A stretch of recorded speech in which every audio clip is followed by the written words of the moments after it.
they get the same amount of prize money. It's like, that doesn't feel quite all right to me. So actually, I love this setup.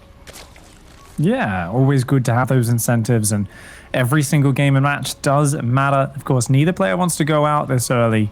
Up here in the top left-hand side, hailing from the Philippines, he has been the best player in his country since day one of StarCraft 2.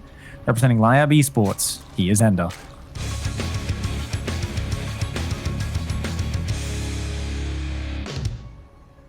And the newly crowned king of North America after securing his first title just the other week, representing Team Alpha X, it is Astrea.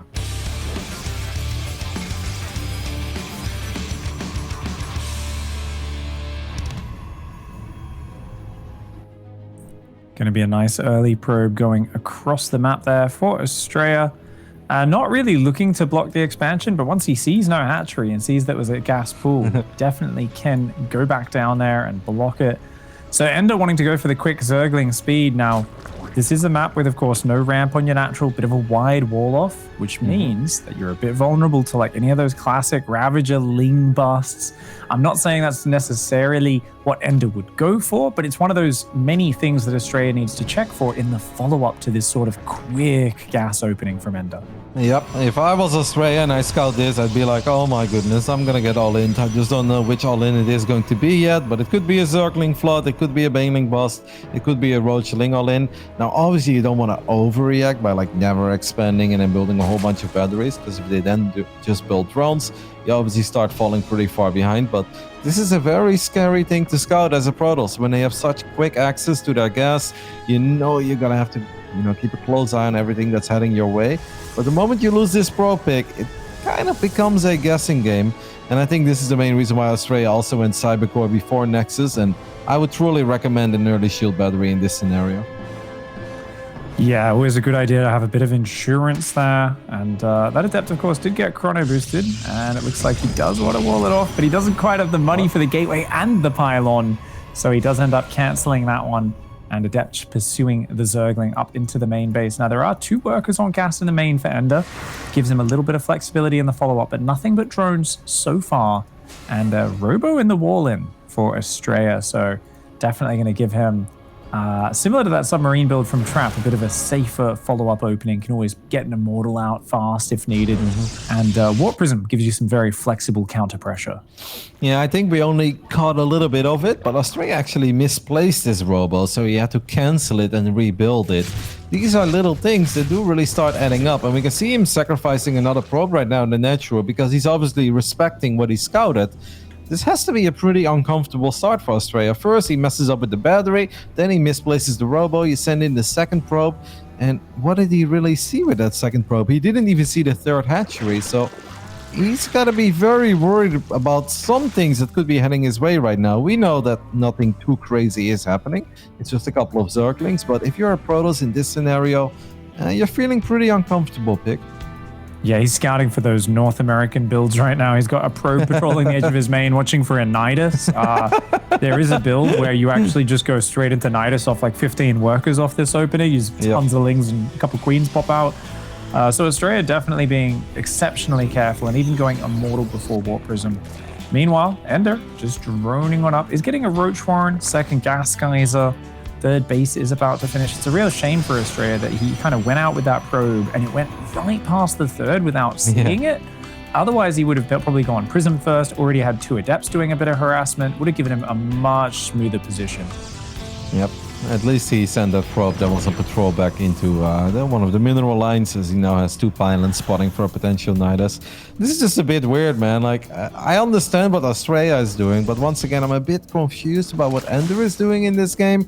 He's really hurting his own economy quite a bit by going for that early gas, the early pull, and then the later expand. Then he makes quite a few Zerglings. Now it almost feels like he's getting ready to deal with Resonating Glaive at depths, as he's getting a safety Spine Crawler up as well in between all the bases.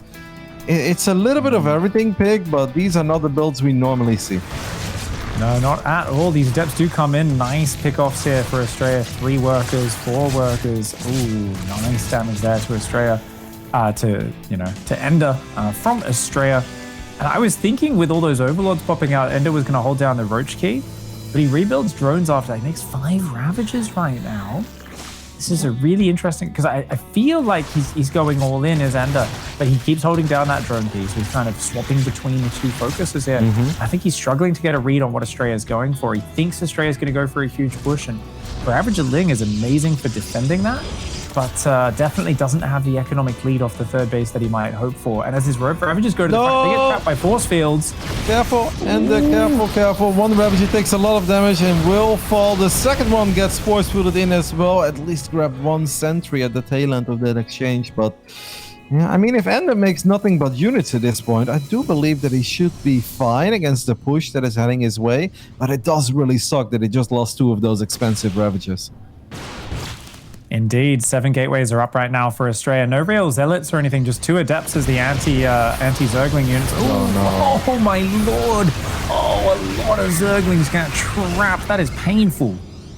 Yep, those links would have been so awesome to actually set up a flank and get on top of the Immortals, activate the barriers, while you're defending the front with Roaches and Ravagers. It seems like that is still going to be EnDerr's plan, despite the fact that he just lost a whole bunch. I mean, he does have a lot of units out, and if the Corrosive Balls can connect with his brother's army, it's actually possible that EnDerr holds it. Those balls landed in the middle of the sentries. He did lose quite a few Zerglings there. He needs to keep this hatchery alive, obviously, Pick, but I actually think it's doable. He's going for maybe the Prism. No, he doesn't get the Prism.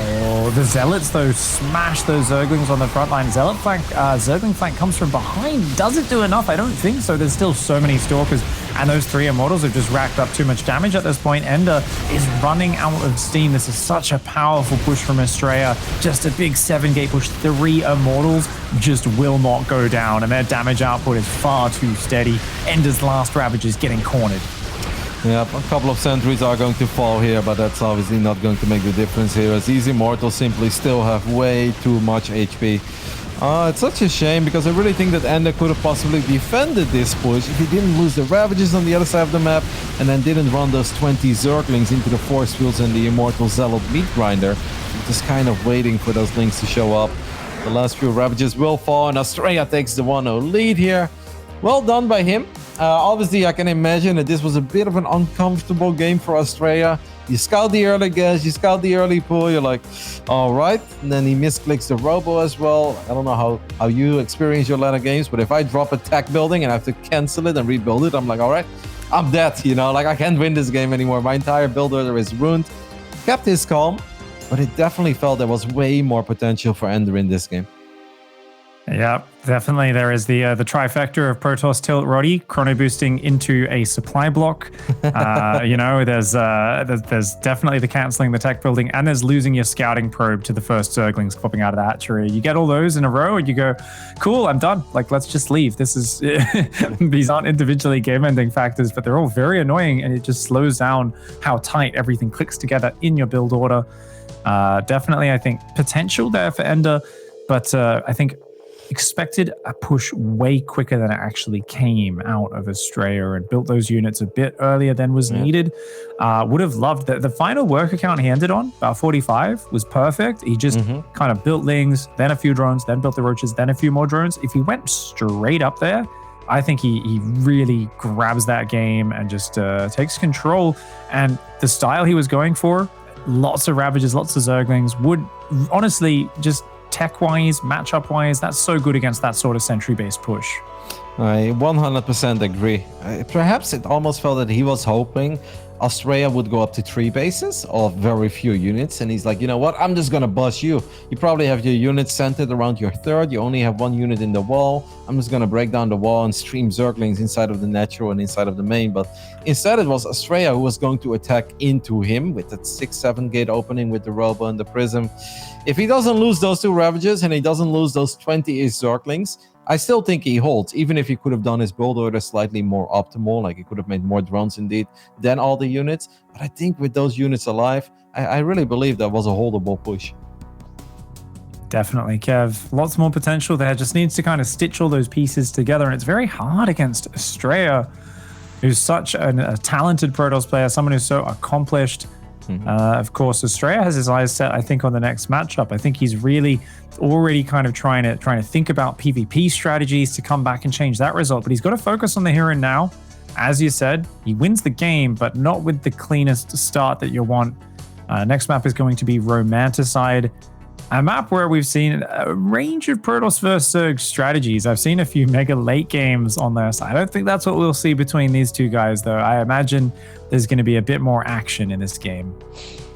Feeling a Nidus. I don't know why. Last game, like, obviously Astrea was feeling the Nidus as well, as he had the probe on patrol, but I actually think this is a decent map for the Nidus because there is so much space in the corner of that main. And if EnDerr once again goes for the opening that he keeps doing, maybe at this point Astrea is like, well, that's just the way that he opens. And then all of a sudden it is one of those early Queen Zergling Nidus builds that can hit very hard. And if it goes up in your main pick, it's pretty much over because you're like, well, I've got a Zealot and an Adept. It's going to be a tough fight against 3 Queens and 1,000,000 Zerglings. Yeah, there's that point where you're like, oh, I've got like an Adept, a Zealot, and 10 probes trying to hold position on the ramp. Yeah. Where you're like, I'm going to give up my main Nexus and defend my ramp from the low ground. Like, this is this weird scenario you end up in. It's an absolute Protoss nightmare. And definitely, Stray is thinking about those NA builds. But you know what's even more deadly than NA builds? Southeast Asian builds, Oceanic builds. My region, man, we got those kind of different brands of cheese that you've never found before. So I don't know if that's necessarily what we're going to see, but this man's got to, of course, be careful for every eventuality. Up in the top left-hand side, representing Alpha X, the Protoss player, the king of North America, it is Astrea.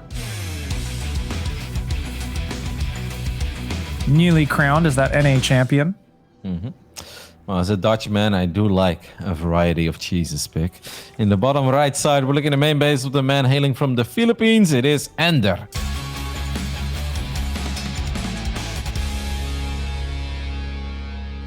Yeah, indeed. I've seen how much mayonnaise you eat with your French fries, Brody, and I can tell your people have been developing a lactose tolerance for a very long time, many generations. Don't expose me like that on the broadcast. It's a healthy amount of mayo, okay? A few French fries with your gigantic bowl of mayonnaise. Yes. All right, EnDerr is once again, guys, going for the pull and then the gas. I mean, normally people do this when they want to all in early on. They want a Zergling flood you, they want a Baneling boss you, they want a Nidus, something among these lines. Like, I don't mind doing this as like just a macro opener once in a series to kind of freak your opponents out, or then set yourself up for the all-in later on, right? Like, he has macroed from this a couple times, then maybe eventually just flip the switch and it's like, this time it's not macro, this time we're Zergling flooding.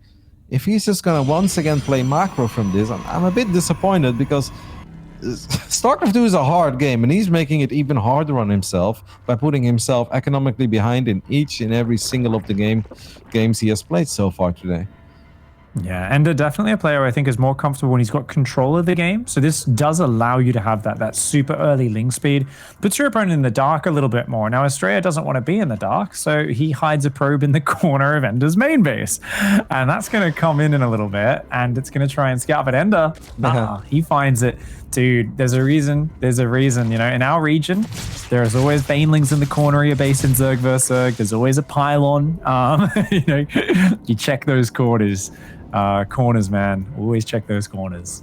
But that's still a nice tiny scout for Astrea, right? Because if there was a Roach Warren, then you obviously would have seen it by now. You were able to click on the extractor there as well, so you could see that EnDerr indeed pulled off 2 of the drones from that extractor. So now Astrea can just kind of play a normal game. You have to worry a little bit about a Zergling flood, but if that's the only thing you have to worry about, your life already becomes a bit easier than also having to worry about Banelings or Ravages or Roaches or perhaps even a Nidus.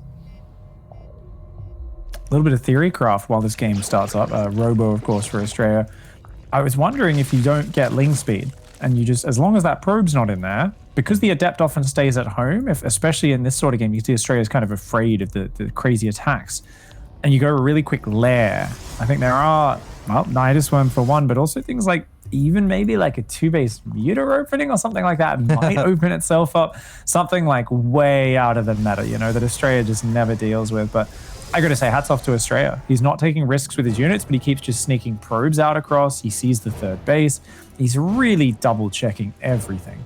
Yeah, but it makes sense. This is obviously a very big game. It's a big tournament. And if you scout these openings, like this is something I criticized Zest for a bit during the EnDerr 2 Masters Katowice final. In a couple of the games, Rogue was opening up like this. Early guesses, early pulls, later expands. And Zest just never doubled up. He just did his greedy builds the same way as he always did. And then a lot of fans on the internet were like, wow, Rogue really figured Zest out. I'm like, no, he's just not respecting what he scouted, right? Like, it's kind of insane to scout a very potential aggressive opener from a Zerg and then make 0 adjustments. We can see that Astrea does make a couple of adjustments, and that's okay. You can justify those little investments that you sacrifice because you already know that whatever the Zerg did to their economy is worse than the little sacrifice you make to go for the follow-up scout. Oh, EnDerr's not prepared for this drop right now. This Prism coming into the back of the natural once again. He's going to take a fair bit of damage there, and that's unfortunate. Already 2 drones going down, a third, a fourth. Zerglings way out of position in this game. They're on the other side of the map, and this is massive, devastating damage. Yep. I think it's big Gabriel amount of damage. That's how big this truly is. 10 drones going down when you already didn't have the most economic opening. EnDerr is now going to be forced to replace all the drones he lost, which obviously means his stack is going to be even later. He's going to start up +1 missile attacks right now, even before starting a lair. That's kind of interesting. You don't see that super often either. Oh, Pig, I want to see something that I can believe in, some potential here, but I just feel that EnDerr is in such a problematic position already. It's hard to emphasize how bad this really is, but it's a disaster, as you would say. A bit of a disaster, mate. Honestly, I think he can still make it from here. It's all about, I like the Queens now zoning back. So thing is that there's not a lot of scouting for Astrea at this moment. He could start hallucinating soon, but Astrea is moving out for a third. Now, I think EnDerr here, it's all about the Ravagerling finding a time in here before too many Zealots warp in. So he's kind of got to go for this big +1 range, Roach Ravager Zergling push. Obviously, he's stuck on Hatch Tech. He's going to be all in. I think from here, it's turn every Roach into a Ravager, make basically non-stop Zerglings, and go, pedal to the metal. You've got to go and get on top of Astrea. Now, Astrea's kind of just saying, well, you know what? You don't actually have that much drones. I've kind of slowed you down. Let's not even take a third. Pulls back to his natural wall in. Astrea just giving great respect to EnDerr and not giving him the opportunity to ever catch him off guard. The Observer sees the Ravagers and Lings spilling through the middle of the map. Astrea is going to continue the Immortal drop while just sitting behind his natural wall, and that's something you do not break. Templar Archives comes down. Archon Zealot's going to be building. This is such good play from Astrea. Yep, I actually wouldn't mind if he would have recalled the Prism there, but Astrea is very confident. He's like, nope, I don't need it. I can defend on 2 bases the way that I'm currently set up perfectly fine. I still think his life would be a bit easier with the Prism at home, and it seems like he agrees in the end. He is going to recall it, and Astrea, he is displaying great game sense at this point. He knows how committed this attack is, drops a couple of great force fields there, as a lot of the first Zerglings are going to fall. The Cybernetics core does get picked off, but hey, Pig, you don't need a Cyber core to build 1,000,000 Zealots. No, you do not. With charge +1 about to kick in, Templar Archives has done all those Zealots. They suddenly get their running shoes and they are ready to fight. That is such a big Protoss army, and there's nothing to deal with that many Zealots. A good force field traps the rear, the Ravagers up against it. And I mean, the chase is on. You just cannot fight that with Zerglings. Even without the +1 done, the Zealots are so good against Zerglings. Yep, in these numbers, Zealots indeed don't even need +1. Now, EnDerr is going to rebuild 11 Roaches, and maybe if all the Roaches and the Queen show up at the same place, and I want to say in a couple of the Ravagers, but all the Ravagers went down, and that's just pretty devastating. 8 Ravagers have gone down. Other than the buildings and the probes, Astrea has lost a single adept so far in this game. Could be a massive Zergling run by right now, as one High Templar does get picked off, but the other one is going to keep the wall safe for now. And look at this Protoss army, Pig, and I don't think there is any stopping it. He's trying a sentry drop to get some force fields behind that army, making sure he can get on top of it. Astrea does lose his Warp Prism for that. EnDerr says, oi, that's a bit cheeky, mate. But the Spine Crawlers, will they get time to finish? Drones pulling up against Zealot and Archon. Oh, dude, Zealot Archons love fighting against drones. That is their dream. Yep. And obviously the Archons helped out against the remaining Zerglings as well. The last few Roaches simply are not going to cut it. I mean, the Prism loss was pretty expensive because there were 4 units inside of the Warp Prism as well. But that's still not going to change the outcome of this battle. GG gets called, and Astrea gets a very convincing